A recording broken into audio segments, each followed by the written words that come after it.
Lessons with Mr. C.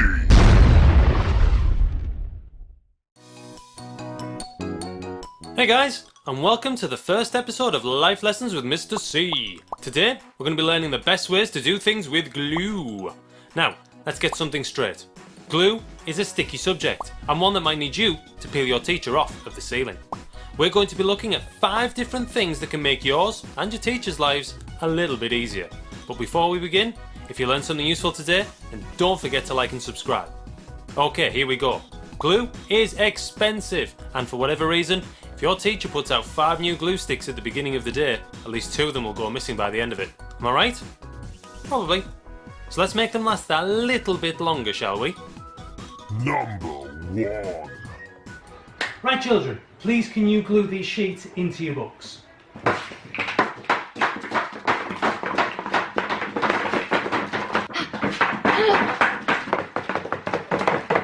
Whoa, whoa, whoa, whoa! Who on earth has taught you to glue in like that? Say what? You don't need to use all of the glue. Watch. You just need 1 dab in each corner and 1 in the middle. Now can we try that again without using all of the glue? Yeah, that's okay, that. Isn't that much better? You can use the 5 dab rule to save on glue, or, if your teacher asks you to, just run the glue along the outside edge. That's the only part that needs sticking. Number 2. Okay, whatever material you've got, can you glue it in for me? Mr. Carter, my glue's gone off furry. Oh no, don't tell me you've done it again. Have you glued the wool onto the glue? Mr. Carter, my glue, who looks like a shiny disco ball. Pretty, ain't it?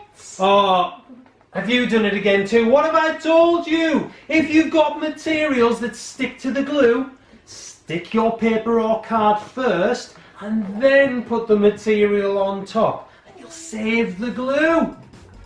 Glue sticks don't care about what happens to them, but we should.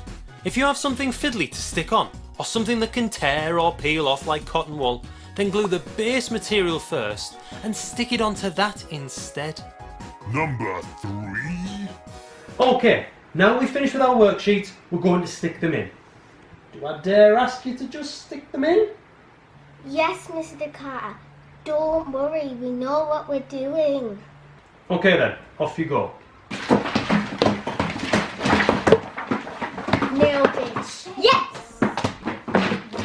Smashed it. Wait. Look how untidy this looks. I've got paper edges sticking out all over the place. Let me show you how to do this properly.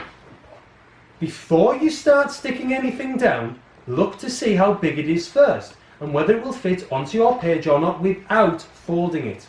If your paper is still A4, the same size as your book, then it won't fit perfectly, and either when you turn the page, one edge will fold or the other edge will stick out. Fold your paper in half and turn it the other way, just gluing on one side, not both. If your paper has been cut down to fit into your books, then line it up before you glue it. Once you've used your 5 dab technique, place it on gently so that it fits. You may need to turn your book to make it fit. This one is really important because whenever anybody picks up your books, the first thing they will notice is if anything is sticking out or is bent in the corners. Have respect for your books, and your teachers will respect your effort. Number 4. Okay, we finished gluing our things in, so now we need to put the glue back. So, first things first, we need to wind the glue back in. But why, Mr. Carter? If you think about it like a turtle in a shell, if it's in, no harm can come to it, can it? So, can we wind them back in, please?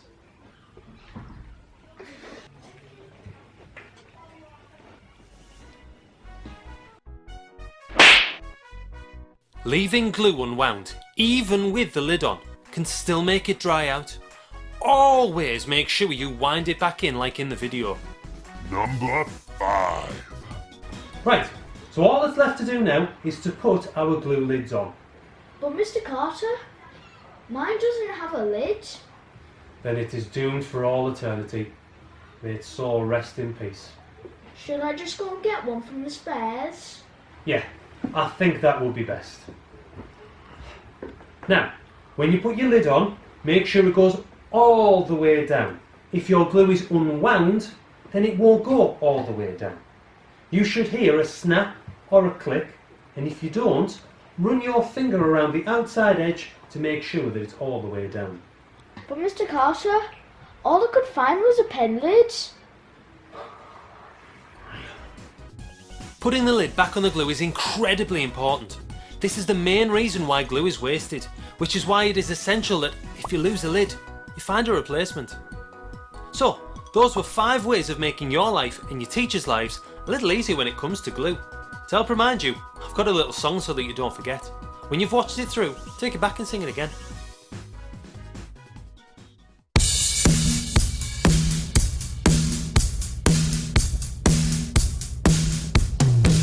You've got that glue in your hand, it doesn't matter the brand, whether it's brick or you ain't you. You've got to give it a dab, one in each corner is fab, one in the middle is just fine too. We're sticking in wool and children make a mess, with shiny sequins and felt, teachers building up a sweat. It's easy to do, I need to think and stop. Pick a spot, look to it on top. Go ahead now, teacher, give me all that you got. Cause my teacher asked what I'm doing. I'm applying nail in the fluid. My dad is all that it takes when I'm gluing the sheet in the place. My teacher asked what I'm doing. I'm applying nail in the fluid. Give me some to see what to do, cause I'm a pro for using the glue. When turning and seeing, I'm lining up all straight. The edges meet and the start, my book is looking great. When I'm running it down, oh I can get at it. Look what I did, I fastened that lid. My teacher called me the glue master kid. My teacher asked what I'm doing. I'm applying nail in the fluid. My dad is all that it takes when I'm gluing the sheet in the place. My teacher asked what I'm doing. I'm applying nail in the fluid. Give me something to see what to do. No pro at using this glue. Thanks for watching. Don't forget to like and subscribe to stay notified of the next episode. And I'll see you again next time. And don't forget, a lesson learned is a lesson for life. Bye!